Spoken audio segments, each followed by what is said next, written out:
Welcome to the Richmond Leadership Lab, featuring business and nonprofit leaders across Richmond, Virginia. Produced and hosted by Filmspire and Ben X. Friends, welcome back to another episode of the Richmond Leadership Lab, Richmond's #1 podcast. Don't look it up. It's a fact. Trust me. You don't need to look anywhere else. We are here recording in Richmond Podcast Studio. And if you need a podcast, want to start a podcast just like this, please reach out. We'd love to be of service to you. Again, I'm Taylor Quinn, owner of Filmspire and Richmond Podcast Studio. And I'm joined as always by my lovely, beautiful, handsome co-host, Christian Mosier, Ben X Consulting. Ben, Christian, how are we doing, man? I'm feeling good. Yeah? You know, it's. I feel like the weather's turning a little bit. It is. And fall in Richmond is just a great season. I was out driving to church on Sunday, and our church is like right at the end of on Monument Avenue, Monument and Allen, and just everyone was out there taking selfies on Monument with all the leaves and things like that. Yeah, it's that time of year. This is number 11? 11 episodes. Almost a full year. Which is crazy. Yeah. And we're really fortunate today to have an amazing guest for episode 11. She is actually a longtime friend and client of Filmspire's over the years, and we are joined by Stacy Brinkley, president of The Doorways. Stacy, thank you for joining us. Thanks for having me. Absolutely. How are you doing? Doing great. You were just in the DR, you were saying earlier? Yes, had a week's vacation with my husband and 2 of our 3 daughters. We had a great time. A little worried about the hurricane, but passed us by. Had a few days of clouds, but the rest was sunny, and fabulous time. Very relaxing. Heck yeah. Yeah. I love Sometimes that. you need that, you know? You need that week. I know, absolutely. Yeah. Stacy, I remember it was like earlier this summer, because we started working together again this past year on a contract, on a retainer together. And one of those early meetings, onboarding that, we're trying to figure out how do we know each other. But you dug through your emails, and it was like almost 10 years ago, because I've been in business 10 years now. It was and the it was very beginning. Random workshop I was speaking at that you saw basically, and that we decided to start working together on a few projects between now and then. Absolutely. But that was it was like the captain's... Oh, Captain's Table. Captain's Table. Yes. I don't even know if that still exists or not. It does. But... It's a little bit different. It's a lot more virtual, but and I haven't been as active in that. But it's a great resource for CEOs, executive directors of nonprofits. Right. And they have different speakers that might be, helpful to the nonprofit leaders. Who runs that again? It's run by Sands Anderson. Okay, yeah. Right. And Atlantic Union Bank. Okay. That so they do a great right. job. Okay, that's awesome. Well, Stacy, why don't you tell us? We're going to get into your story a little bit, but you're obviously here with the Doorways and things like that. Can you tell people who've never heard of the Doorways here in Richmond, what is the Doorways? Give us kind of the elevator pitch, if you will. Sure, yes. Well, we say we're the best kept secret in Richmond, which we don't like because we'd like to be more well known. But we are a guest house for patients and families that travel to Richmond for life-saving medical care, for care that's not available in their hometowns.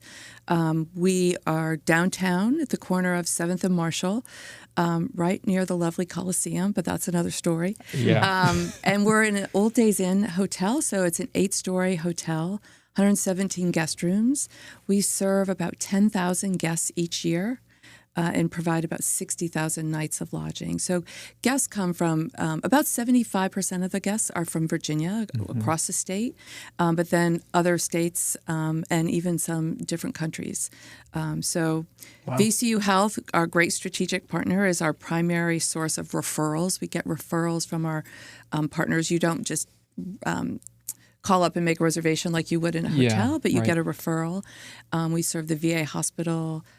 We serve probably about 9 to 10% of our guests are veterans every year. So it's a broad range. We have people that are there for 1 or 2 nights for tests or checkups. And then we'll have people there that are about half of our rooms at any one time, half of our guests are there for a month or more. So think cancer treatments, transplants. Again, this becomes their home away from home. Yeah. And that's such a need, because if you don't have the Doorways, you're and you live far away, Right. that means you're probably spending a lot of money at a hotel for a month, basically. Absolutely. And that's a huge cost besides the medical bills that they're already having to pay for the procedures or the therapy or whatever that they're doing for their loved one. Right, right. Yeah. We do a exit survey and ask a series of questions at the end, and anywhere from 40 to 50% of our guests say that without being able to stay at the doorways, they would not have been able to get the care they needed. Wow. And you think, some people will say, well, they'd figure it out. We might figure it out if we had to go to Boston or New York or MD Anderson. Yeah. Even though it's a big chunk out of our budget, we could figure it out. But a lot of our guests can't.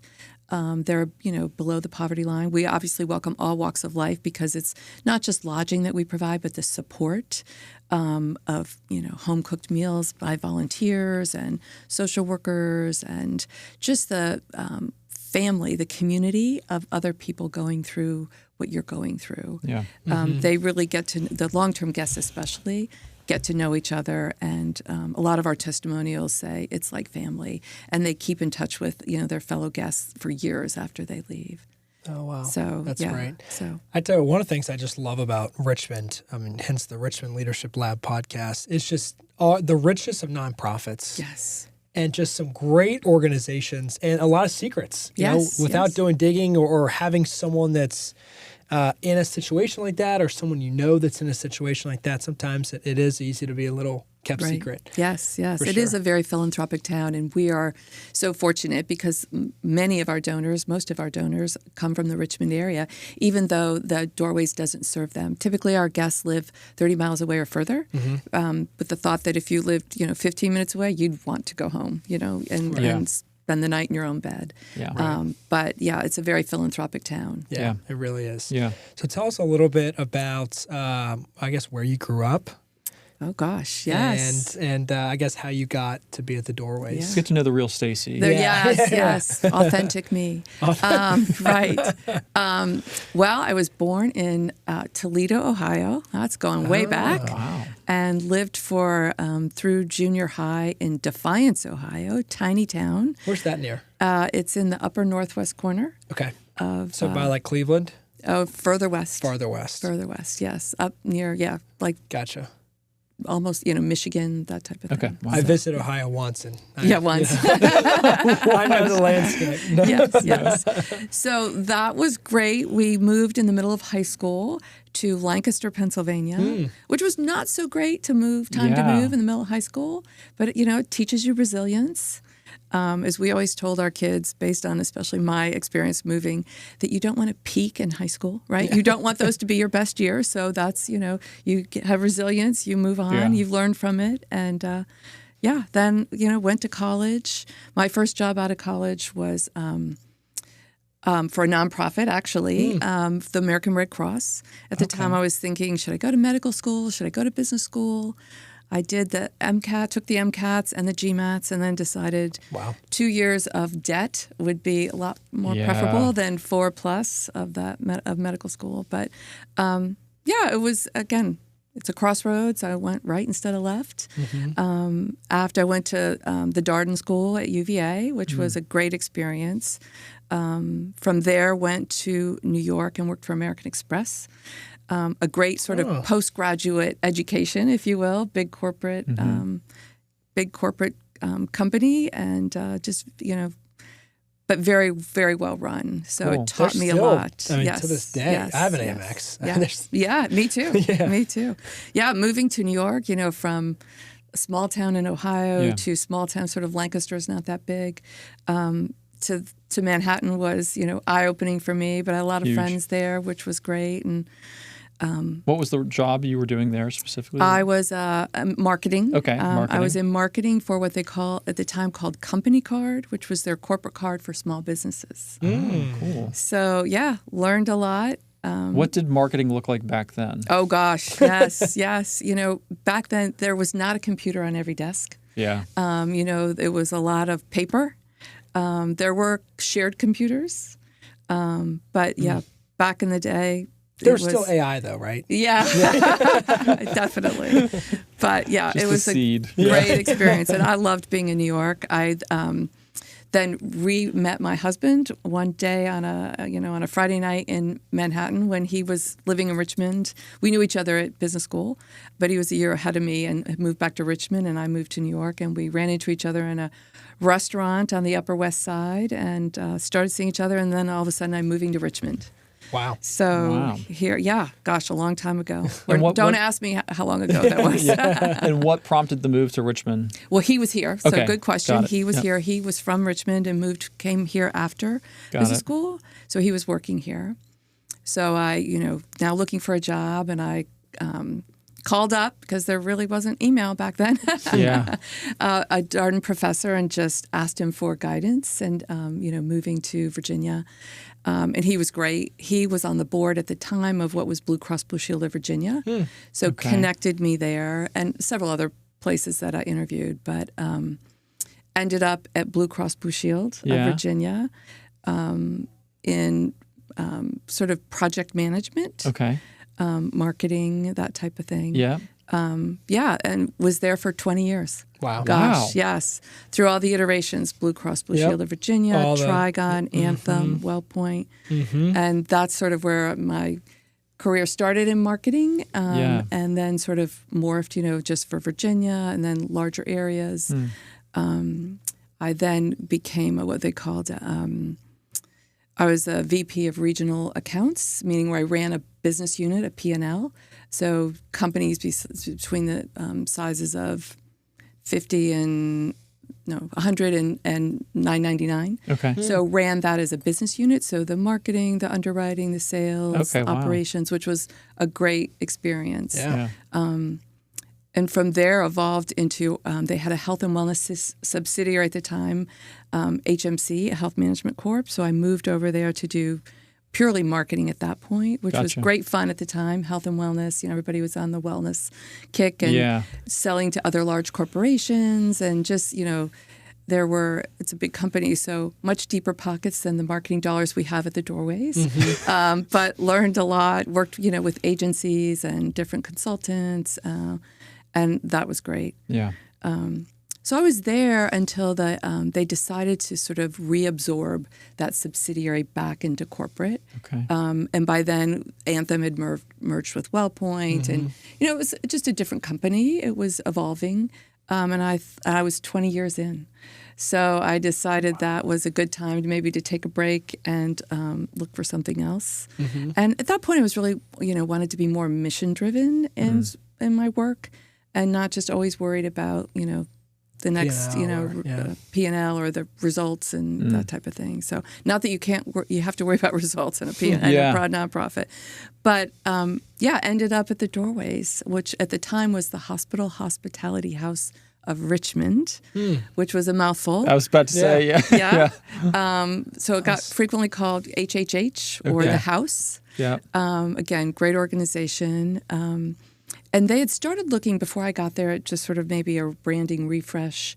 But it really was probably not going the direction I thought it should go. So we switched agencies and not only, refreshed the look, but rebranded as the Doorways. And so that was fun. If you see our logo, it's an overlap of the cross, which is sort of the medical cross, overlapping with the outline of a house.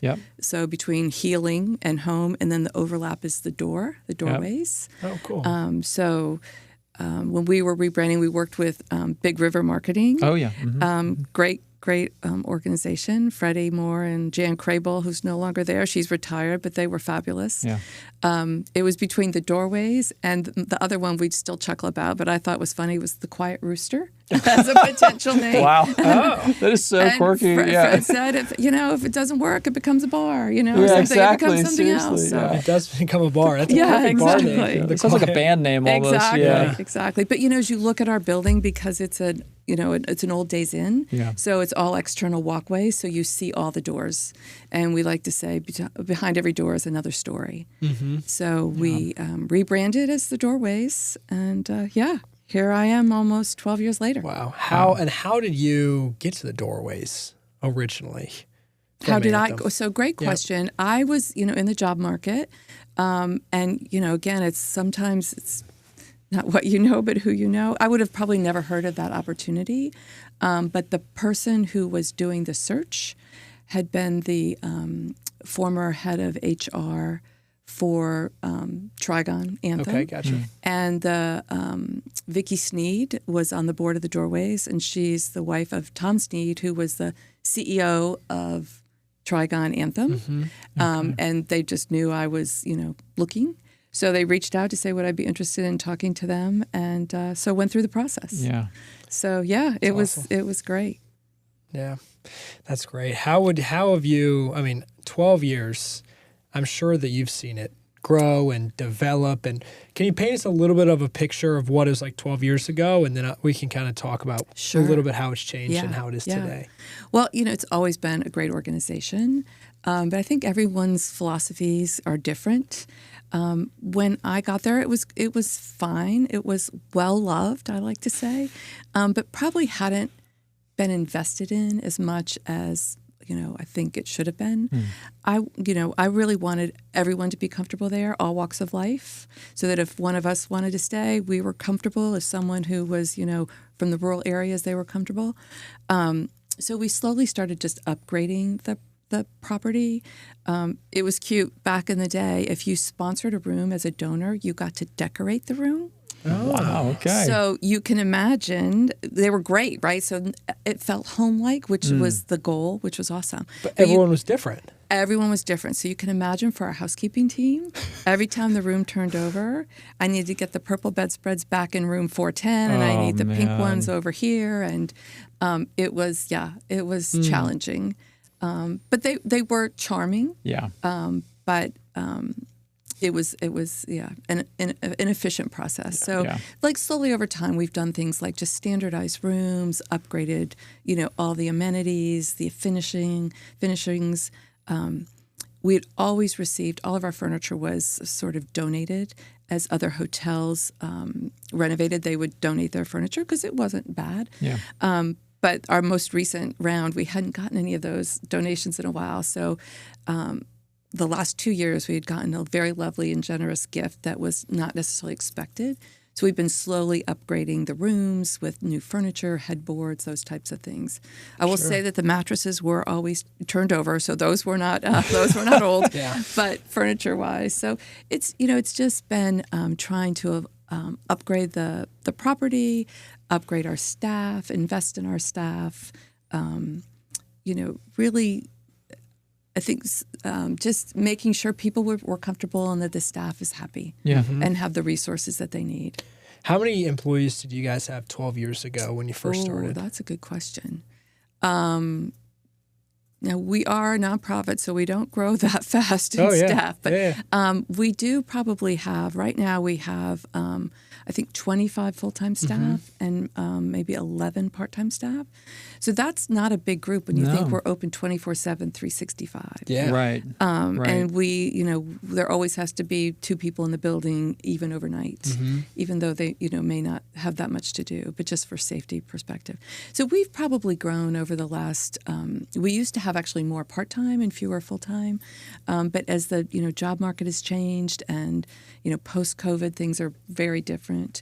So we've actually added a few actual full-time employees, staff members, instead of, and then had fewer part-time. Gotcha. Part-time. But, It's so probably the transition was so interesting going from obviously for-profit, right? Yes. Especially in health insurance. And health insurance has evolved, a lot and in many different ways. But going from that to, because you were obviously in a leadership capacity before, so you had some of the leadership qualities, but jumping from there to running a nonprofit is just I would imagine, a different skill set a little bit. It is and it isn't. You still need to meet your goals. You still need to, work with people and with your staff, committees, boards, that type of thing. I was fortunate not only, running a marketing team, if you will, so having a staff as a marketing focus, but also the whole P&L experience I think was really valuable to me. Not just worried about marketing, but about sales and underwriting and what is the the bottom line say for this month, this quarter. Well, how do we need to change our rates? All those types of things. So it was much more broad-based and which really helped in switching over to the nonprofit side.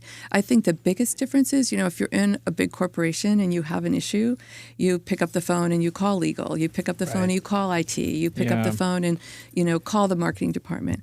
When you're in a small nonprofit, you don't have those resources, so you rely heavily on your board and then other partnerships and relationships that you just develop, as being in the community.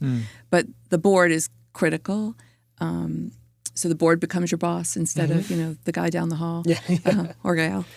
So it was, I think, bigger change going from a large corporation to a smaller company. Not so much the leadership. The leadership is very similar. Yeah. Gotcha. That makes sense. I'm curious, number one, about just the logistics for what COVID was like for you guys. Because, when you talk about everyone was impacted by COVID, but when the work you do at hospitality and housing people and feeding people, you got to do that in person. Yes, there's no virtual housing, there's no virtual feeding, no virtual meals. So how was that for you guys? But then more so also from a leadership question, how did you work to just kind of rally your team and keep people focused on the mission? And I'm sure it could have been a really scary, doubtful time. How did you kind of keep morale up? What was that like for you, Stacy? Great question. It was a scary time, especially at the beginning. None of us really knew, right? People were Cloroxing their groceries and, wearing gloves. I remember doing that. Yes. So, and you're right. Those guests that could go home went home. Or a lot of the elective surgeries and elective, appointments didn't happen, or they were done virtually. So typically we're 150 guests or a little bit more each night. And during COVID, we were probably down to, say, 60. Mm-hmm. But there's still 60 people that you are responsible for. And a lot of our food and meals are provided by volunteers. So the volunteer program obviously went away. So it was challenging to figure out how to provide meals because we don't have a budget for food. It's typically always donated. But I have to say our staff, they were amazing. Really, our CFO and our advancement team worked remotely for maybe a couple of months because they could. But pretty much everyone else had to show up, to your point, right? Mm-hmm. The housekeepers, the front desk staff, maintenance, their management. And I thought, well, gosh, if they have to show up, I should show up. And quite frankly, a little selfishly, because I had my husband at home, daughters at home working remotely. It was easier for me to go to work. We have offices, so it was safe. But the staff, just incredible. And then, figuring out just collectively, collaboratively, how do we do things differently? Obviously the spacing, we took tables out of the dining room to keep people sort of spread out. But invariably, again, these people that get to know each other become family. They're pushing them back together. Yeah. But, all the different types of technology, what could we do differently? We added air purifiers in the HVAC units. We had different cleaning products. Yeah. If you did get a COVID case, someone comes down with COVID, how do you clean that room? So we got the UV light machine. But our housekeepers didn't bat an eye. Wow. Again, it was collaboratively trying to figure out the best and safest, but they did a stellar job. And the whole team, really. Yeah. The front desk staff, they had to be there checking people in and out. Maintenance, that toilet overflows or the air conditioning goes out, you really have to still be there. Yeah. And just a great management team, the house manager, our guest liaison manager. Yeah. They just were dedicated and did a fabulous job. Go ahead. God, no, you got it. I was. That's very kind of you. Yeah, I'm just so kind. You're just the kindest. Speaking of the team, in my experience, personal experience with the Doorways, everyone there is just amazing. And that sounds very cliche, but they are. And that's not just from you and your executive team all the way down to the housekeepers and the maintenance people and things like that. They all have this shared sense of purpose and understanding of who they're serving at the end of the day and how they show up. How'd you do that? How'd you make that happen? It's finding people that are mission driven, right? If you come for a tour, and anyone out there who would like to come for a tour, we always like to show off our mission. You see the magnitude, you see the people you're helping. That's, I think, what makes the Doorway special is, there are a lot of great nonprofits, as we say, but we get to see our mission in action every day. Our team members interact with our guests, especially those long-term guests. They get to know them. They become family. If you're not mission-driven, you probably don't stay long. But we have a lot of long-tenured staff members that just believe in, what we're doing, and it's just lovely. Yeah. We do have our core values that we try to live by. We have a brand mantra that's on our wall about the things we believe, which is really special. We had great values. Then we did an update to our strategic plan, and the new consultant tried to tweak them, and nobody could remember them, because it didn't spell anything. So we tweaked them back, and so our values sort of spell care. So collaborative, accountable, restorative, and empathetic. So we have recently instituted, our new director of operations came up with this great idea called the Care Champions. So, and our fabulous maintenance tech built a little house, so a little wooden house. It looks like the door, painted like the doorways. And so guests and staff can do a shout out to one of our employees for, living the mission. So it keeps it front and center. Yeah. So this is only our third month doing it, but we just had our, we do a drawing at the end of the month, and the winner gets a little prize, if you will, but each staff member gets a copy of their shout-outs. Oh, that's And it's cool. So nice to see that guests are even doing that. The guests are noticing, staff members are noticing, and it's been really special. Wow. Well, I feel like it's so important to have a good team around you, but also the culture. Yes, and that's something you have to continue to work at, especially as employees come and go. Right now, we have a fabulous team. And people believe in the mission and believe in our values, which makes life a whole lot easier. It's not always that way, right? You make a hire and it's just not a good fit. It's a great person, but it's just not a good fit for whatever reason. It's not the job they really want, or, and so trying to make sure you sort of nip any negativity in the bud. I mean, there's, just, I think always working at it and being aware.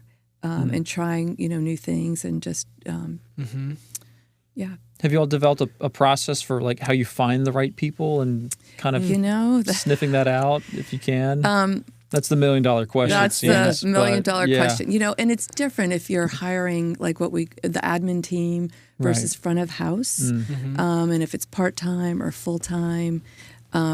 We have not got it down to a science, I'm the first to say.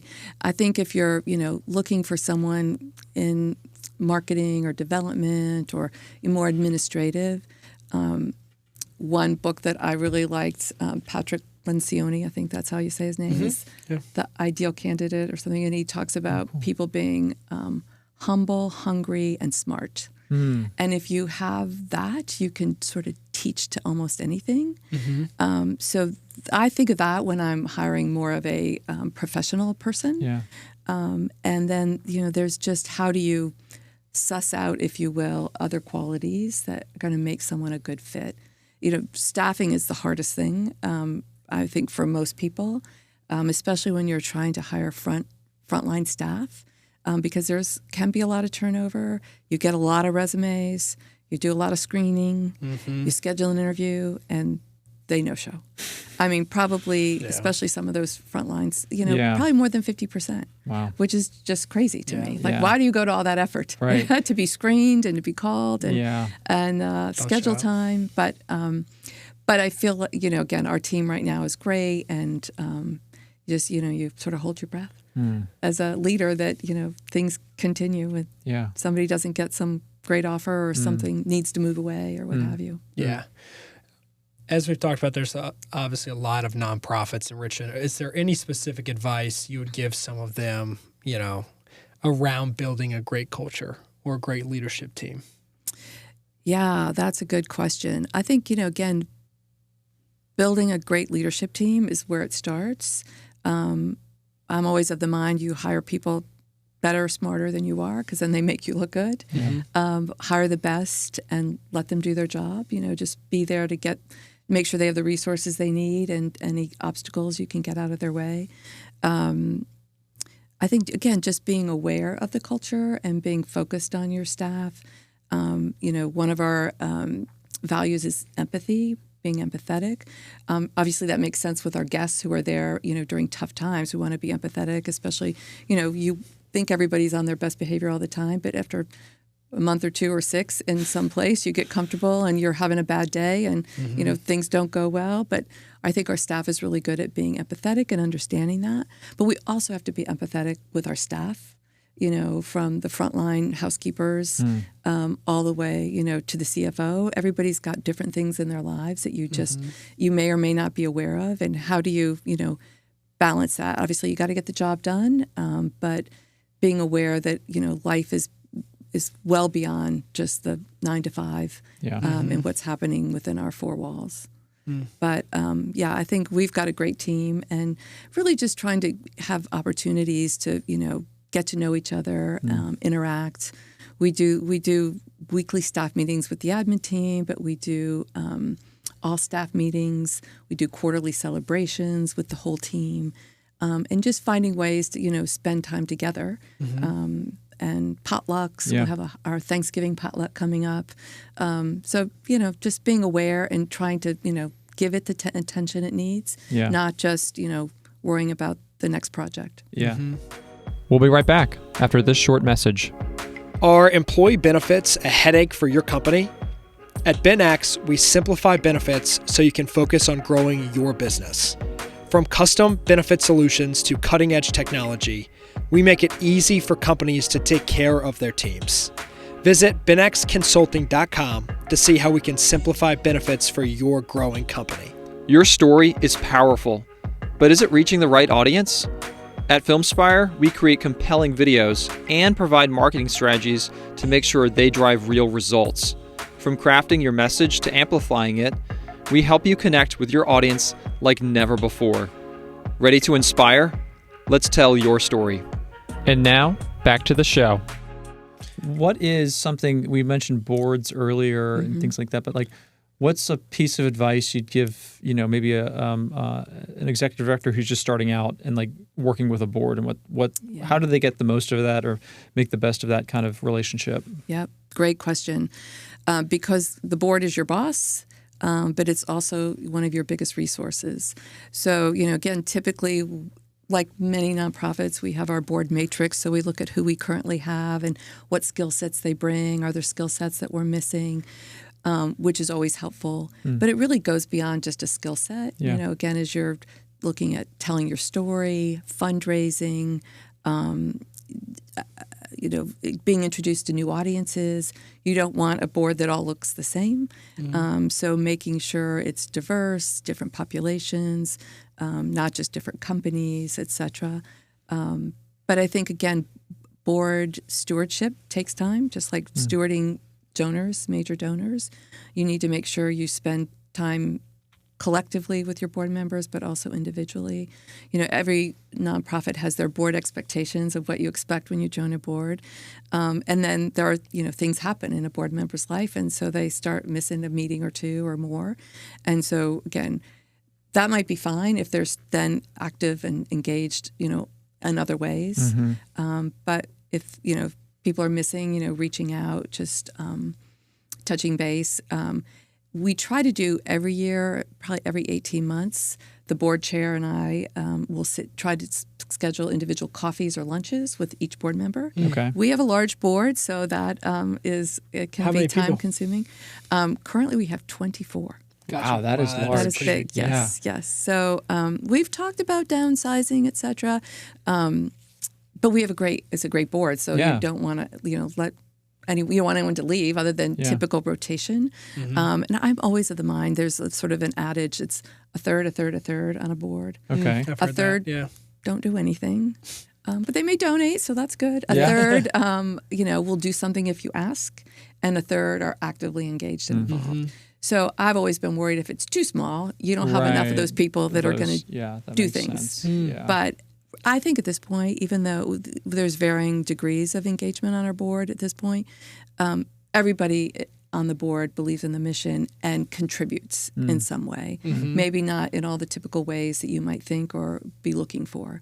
But the board, I think, is critical. And getting a board you can work with. It's got that relationship between the executive director, president, CEO is critical because they just, they can pave the way for the organization and really help in ways, you again, typically don't think about in a large company. Yeah.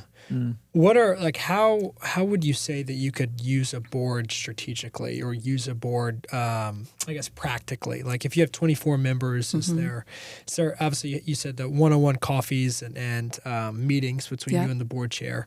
Is there anything else that really stands out to you that you've learned in the last 12 years? Like, hey, here's how we can really take this board and advance the mission. Yeah, great. And we're always looking at, how to become more of there's different types of board, a strategic board, a more hands-on sort of operational board, a fiscal board.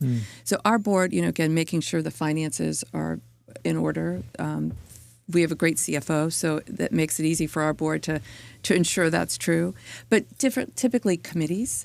So we have a finance committee, we have an operations committee, an advancement committee, and of course governance committee, which helps find new board members, but also make sure that the board members are doing what they need to do. So every board member serves on at least one committee. Some do more, which is great, and we hope that all will help introduce the doorways to new members. Right now we're doing some coffee and tours with board members. So we've scheduled certain dates for coffees and are asking our board members to bring someone for a tour, just to again expand our awareness, which has been great. The board, I think, just providing opportunities through committees, board meetings, but also again, if you've looked at your board members and what you need, you've got people on there that can provide something.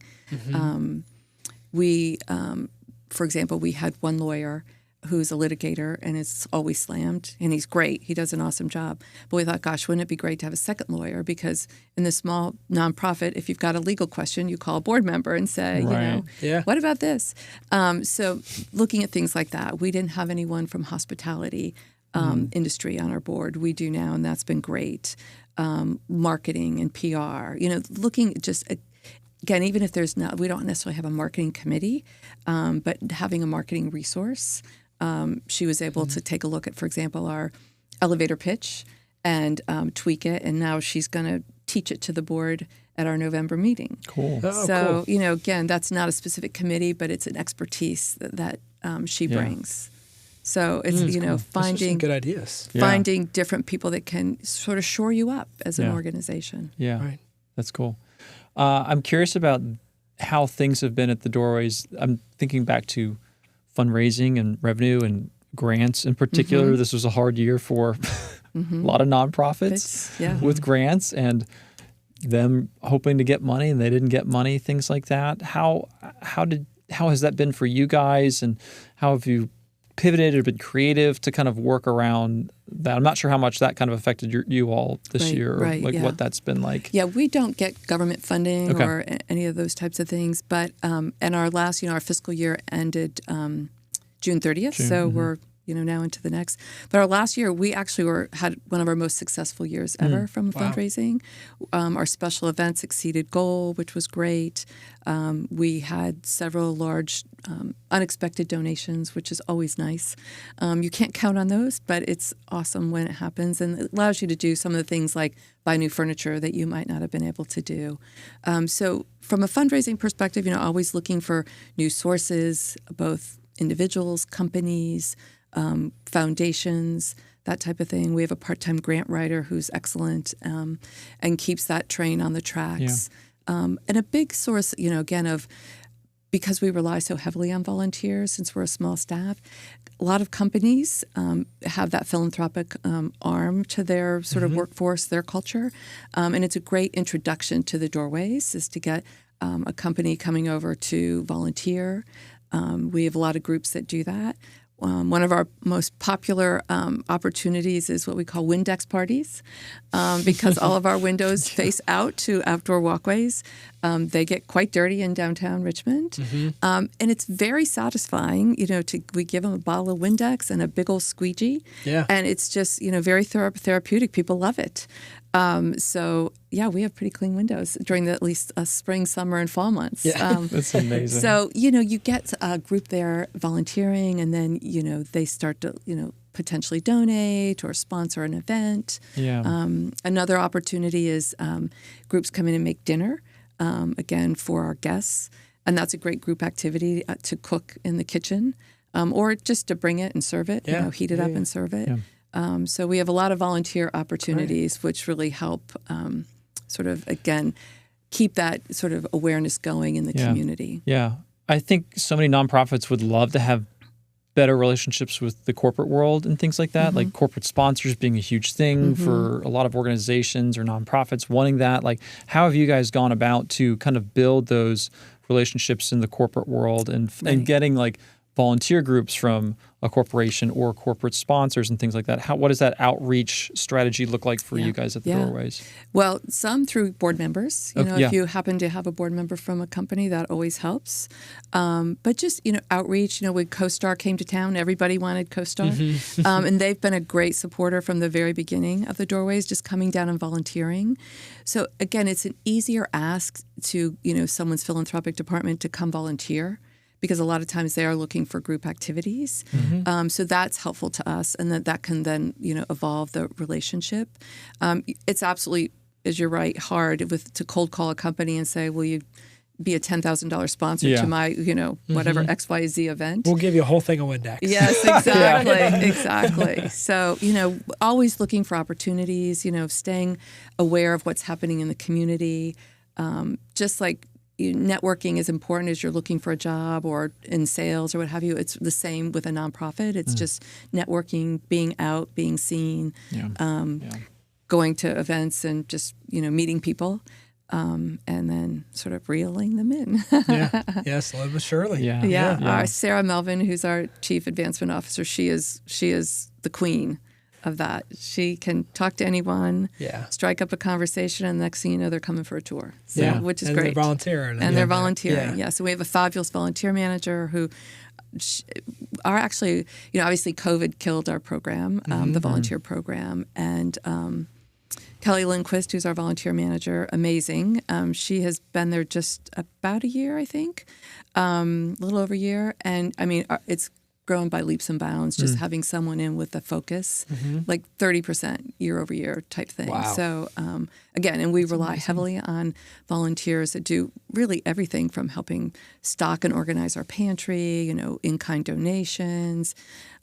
We have two fabulous women that come once a week and help clean the community kitchen. Our housekeeping staff does that, but you need a deep clean and reorganize, and how many pots do we have, and where do the pans go, and our kitchen on the first floor is 4 individual kitchen units, so 4 families could be cooking at once, or a big group could come in. So as you can imagine, stuff goes everywhere once it gets cleaned and put away. We also have a kitchen on our 5th floor for our transplant patients, and then 2 kitchens on the 8th floor, one for pediatric patients and one for our stem cell patients. So there's always something to do. Again, our housekeeping team is amazing, but those things are, kitchens are being used pretty much 24/7. So it's always nice to have extra hands trying to keep it in shape. Yeah, absolutely. But the corporate world is, I think corporate sponsorships has evolved, and there aren't as many, I think, as they used to be 5-10 years ago. So it really does, you really need a relationship. That makes a lot of sense.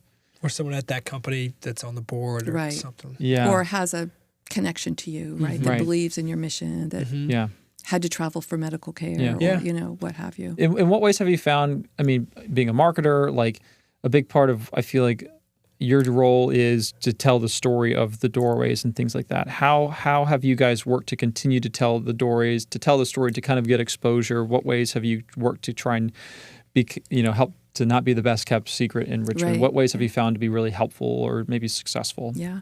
I would say the last, 4 years, put more of an emphasis on marketing. We redid our website. We worked for a while with Red Orange Studios. They did a great job with our website. Yes, Susan's great. Yes, yep, absolutely. And they got us to a certain point. We're like, well, our budgets aren't big enough, so we took a step back. But we've been doing, again, a lot of social media. Working with Red Orange helped us with that. And Lewis Media Partners. So again, trying to do things that are more affordable for a smaller organization. We did do several years ago some TV ads, which, who's watching Jeopardy and the Wheel of Fortune? But that's where we were. Hey, every once in a while, I'll tune in. Yes, exactly, right? Or Good Morning America. So trying to be on when people were watching, but obviously that's an expensive endeavor. So really just trying to keep all opportunities, sort of be available. Speaking at, organizations, we worked with a PR consultant for a while, trying to get, placements just in papers and magazines, et cetera. We did a billboard once when we changed our name, but we haven't done a billboard in a while. So, again, maybe smaller dollars. Maybe it's time. Yeah. So, a lot of it is digital marketing, which again has been helpful. And we, track all those, all those statistics very, very closely. We aren't currently sort of obviously in the market now because of the election, but after the first of the year, thinking back about, again, trying to do some more digital ads and trying to just continually raise awareness. But we're always open to come speak to groups and talk about the doorways, host tours. Just keep plugging away at the message. I enjoyed the tour a few months ago. It's really cool to see like the impact too when you're on the tour. Right, because it's a lot of people. Obviously words are one thing, but being able to see it, it's just a whole different thing. Yeah, our last video that FilmSpire did for us, A Day in the Life of the Doorways, is amazing. You guys did a great job. Excited to premiere that soon. Yes, and we're starting to work on another one. Yeah, right? we are. A second one. We're going over tomorrow, actually, to film a woman by the name of Dorian, who she has been a regular reoccurring guest at the Doorways. She is amazing. Lives in Hampton Roads, I think, but even in her own time, when she's not staying at the Doorways for the care for her husband, she'll drive up from like Hampton Roads to cook dinner for 50 people. Yeah, right. Wow. And as a guest, she has done that when, I think it started because we had a group have to cancel at the last minute. Yeah. And she's like, well, I can do it. And so she just pulls stuff out of our, donated food and puts on a spread.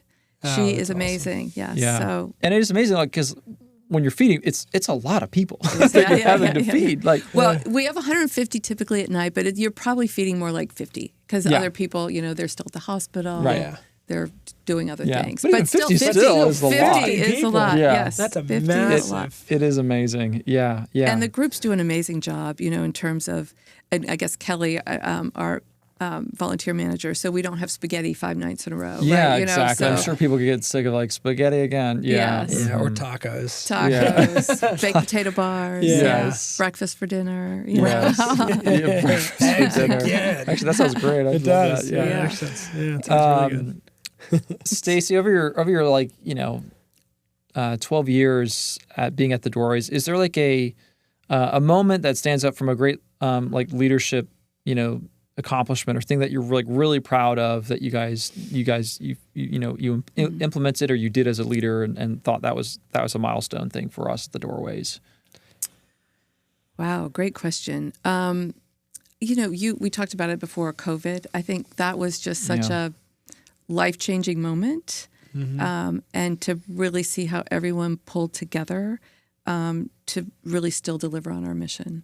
And I think, again, it takes knowing each other as teammates and understanding sort of any issues that might be, being empathetic to that.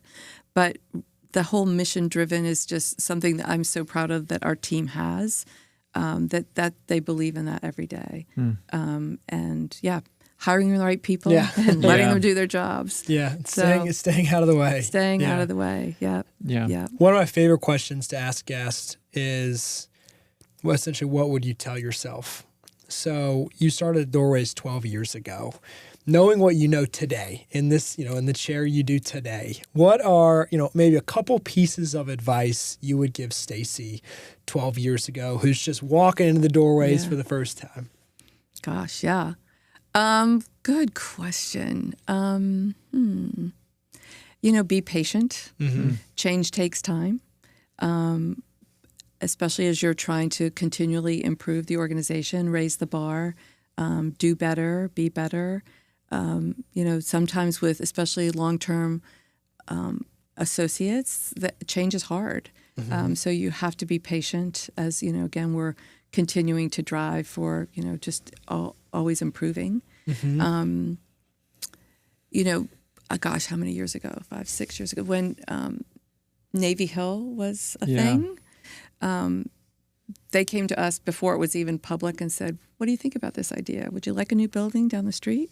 We're like, heck yeah, sure. So we worked very closely with them and with City Council, trying to get all of that approved. Sadly for us, it was not approved. Mm-hmm. Then it pivoted to sort of the Clay Street project. And so working with the team, and SMBW, the architect, who are amazing, and helped us, with those drawings until at the very end that did not go through. But just, again, trying to balance with the team of being optimistic for the future, for our new building. Things are happening. Again, our building is built in the late 50s, early 60s. It is well past its prime, but still functional and still solid. Yeah. We just need more rooms, bigger rooms, just laid out differently.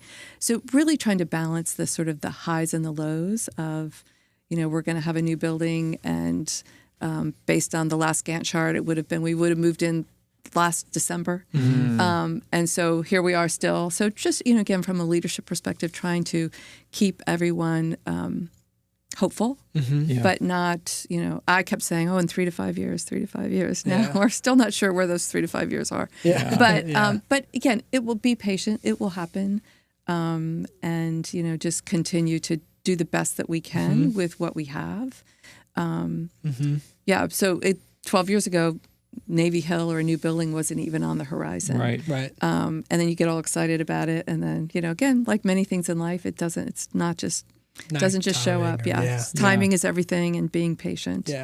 And just being patient with change while you continue to try and improve, what you do on a day-to-day basis. I love that. That got me fired up a little bit. Patience. Yes. Calm down, Christian. Yes.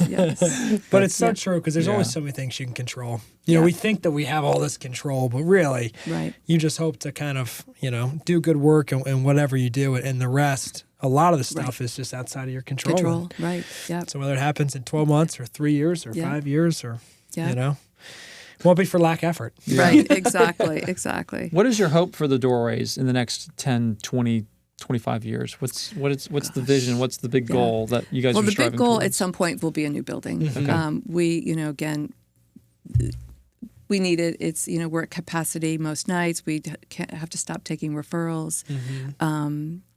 We're, spending just an awful lot of money on upgrading sort of infrastructure. We're completing our IFAS project, or EFAS. Everybody says it differently, but the outside of our building on the corners had water infiltration. And first we thought it was going to be like a simple repair on one corner, and it turned into a full replacement of, all corners. So, $1 million here, $1 million there. So, exactly. But again, life safety comes first, and the building is solid. But, I think our vision is a new building, being able to serve more people, being able to serve them better, if you will. Right now, we have 6 extended stay suites for stem cell patients, those folks that are the most immune suppressed and need to really limit their exposure. So they have 6 extended stays where we took 2 rooms and made 1. So they have their own kitchen and living area, and then a separate sleeping area. But when we were doing the planning for the new building, we would have had 55 extended stay suites, not just for stem cell patients, but for anyone staying longer than a month. So we need different configurations. Our rooms are small. 2 double beds, not queens. I don't know many people that are still sleeping 2 to a double bed, but just bigger bigger and better, if you will. Yeah. We, based on our numbers, it was 55 extended stays, 45 studios, and then 45 sort of standard rooms for people that stay less than a week. Gotcha. But that's the vision, just being able to serve our guests better. Yeah. We're always looking, again, for ways to, amenities to bring in.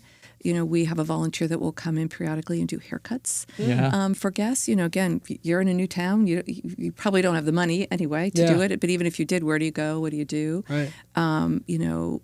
We have people that come in and play games with guests, musicians that will come in. So looking for different, those opportunities take different types of spaces. Yeah. And so how do we, when we plan for that new building, being able to think, brainstorm and the sky's the limit.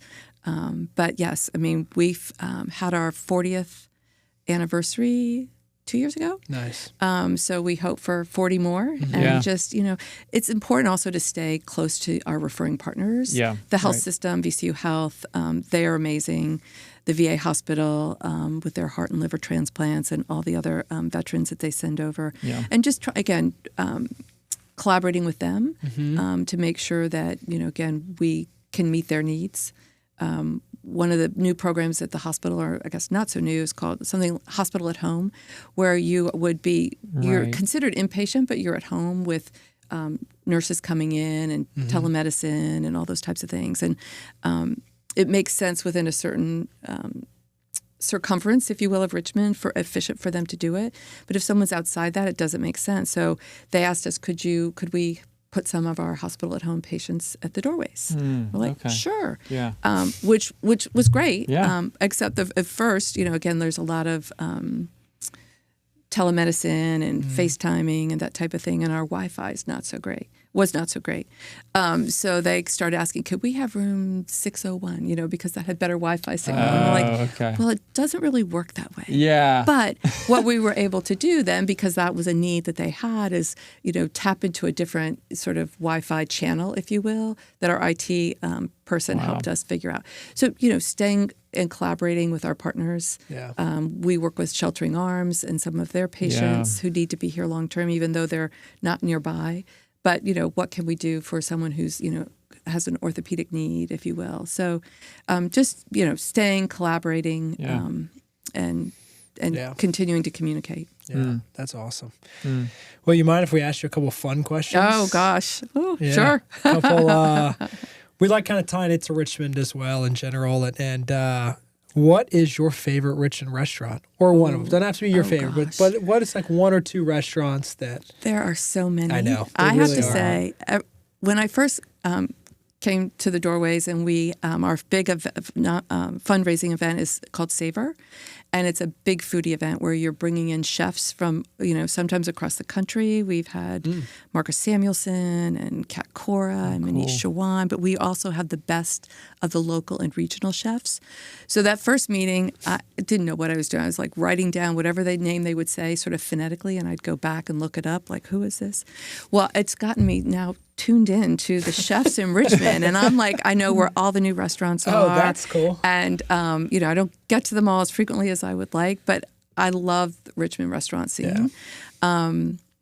There are so many. I would say, well, if I'm going to have a steak, it's got to be at Buckhead's. Yeah, Buckhead's is great. Cafe Adara is amazing. Yep, I've never been. Alewife. Yes. In Churchill. Yep.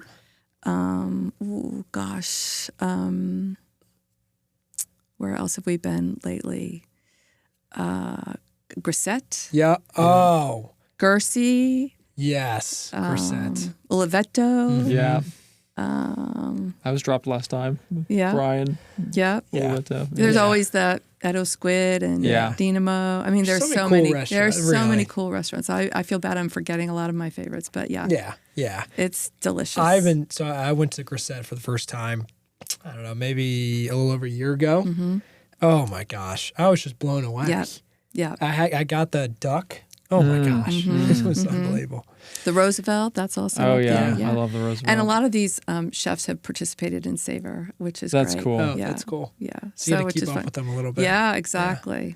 That's awesome. Heck yeah. I'm curious, how do you I'm sure you're tied into a lot of other nonprofit executive directors, things like that. Like, Why do you think like Richmond has such a great nonprofit community and scene? And what do you think why do you think that is? What's been the reason for that? I think it's the community, Richmond. I mean, if you think about what started the Doorways 40 years ago was what was then the ladies' auxiliary at the hospital. Notice that their family members of the patients, because the patients were all inpatient at the time, family members were sleeping in the waiting rooms, right? They didn't have a place to go.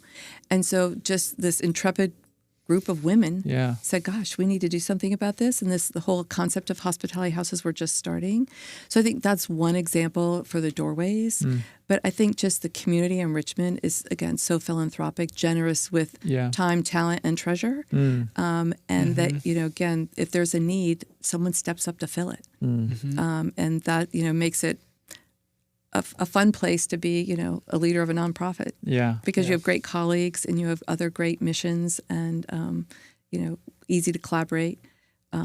People would always ask, do you compete with the Ronald McDonald House? And I'm like, no, we don't compete. I said, except for the philanthropic dollar. Because everybody wants to give to kids, which is great. So, we have a pediatric floor. They have their house. They're building a new house, which is amazing. And then we probably won't need our pediatric floor. We can repurpose that for something else because, right now they're in a smaller house on Monument Avenue. But great organization, collaborate with them. It's just a very collaborative community. I have another, former executive director friend, and she's like, it's hard to compete against kids and puppies, basically. It's like, yes. Oh my gosh, the SPCA, I think, just raised like over $800,000 of their fur ball. Like, seriously? Exactly. And good for them because all of our puppies have come from the SPCA. So, Kids, and that's fine. Kids, that's absolutely right. Kids and puppies. It is tough. What do you like to do to kind of stay sharp or like engage with other executive directors or like, honing your skills and leadership skills and things like that? Podcasts or books or anything like that you do recommend or anything like that? Events or gatherings. I'm so fortunate my commute is so short that I don't really do podcasts because I feel like I'd barely get first 5 minutes in and I'm almost at work. So I don't do podcasts, although I should probably for longer trips. Right. I recommend the Richmond Leadership Lab. Yes.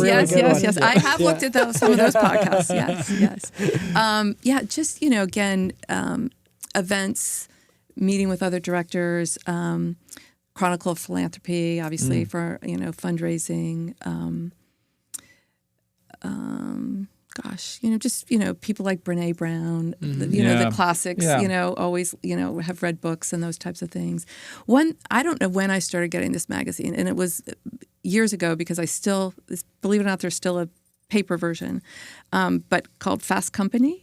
And so a lot of it now is digital, and they have different newsletters. So sometimes it's design, sometimes it's leadership, and there's always fascinating things in there. I feel like that keeps me sort of more current.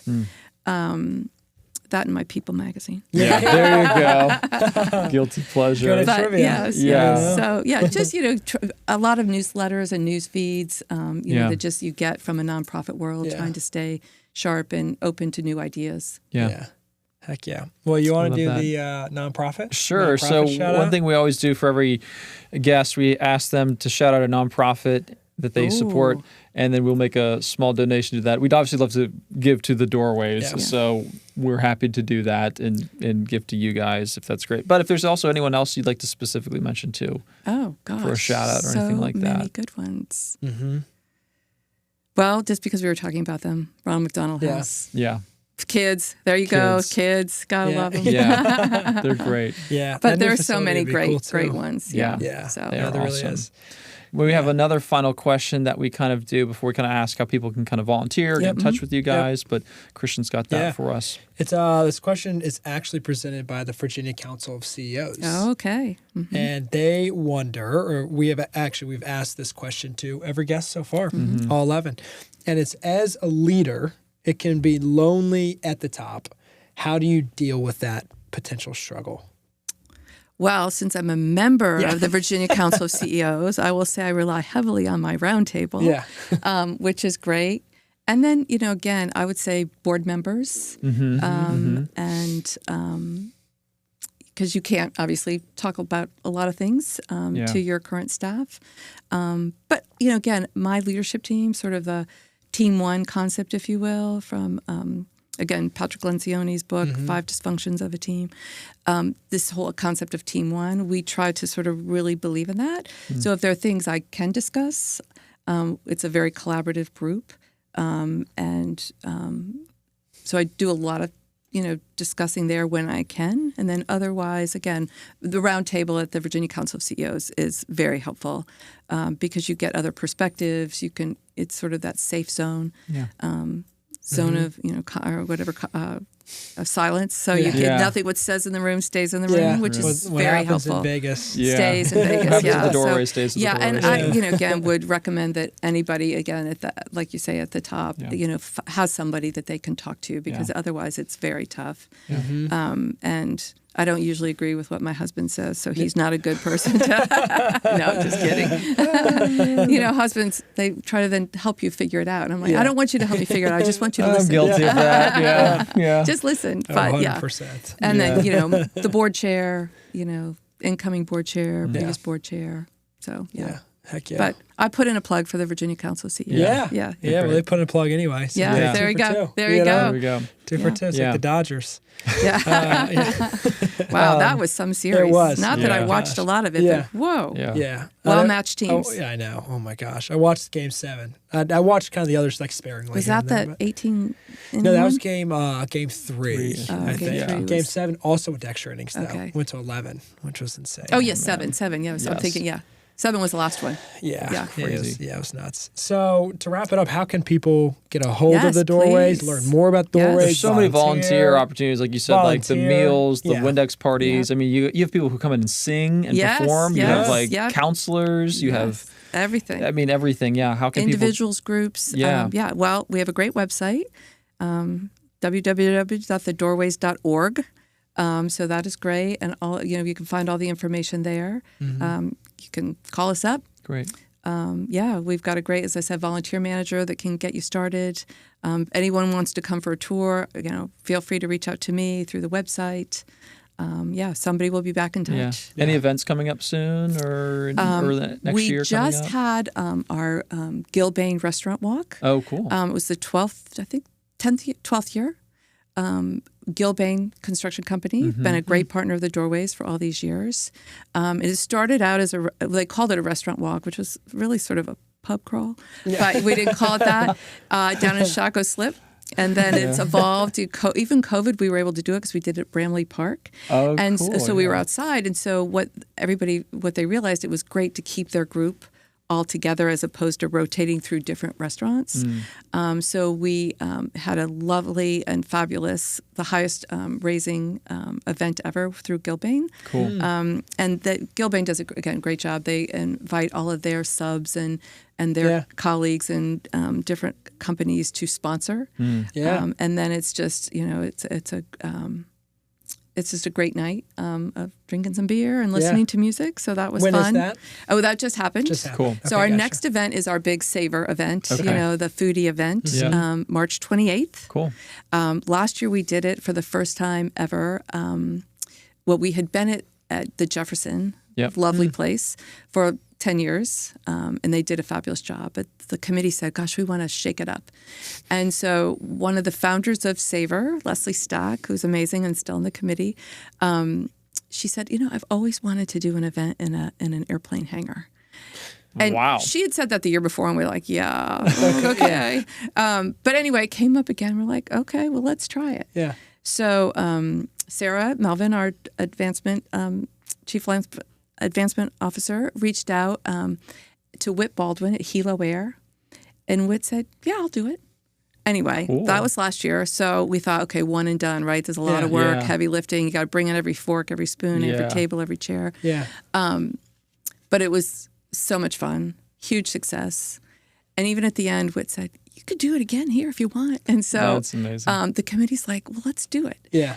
Because, not everybody was able to come, and it was kind of crazy. The really cool red helicopter in the corner, everybody was taking selfies with. So it's back at Hilo Air, March 28th. coming up. Cool. So we're working on chefs and working on layouts and all that good stuff, auction items. But that's awesome. Yeah, so awesome. That'll be on our website as well. That's great. Yeah. Yes. Stacy, how can people get in touch with you if you want? LinkedIn or anything? Best way to get in touch with you? LinkedIn, or again through the Doorways website. Okay. Put my email out there, sbrinkley@thedoorways.org. Perfect.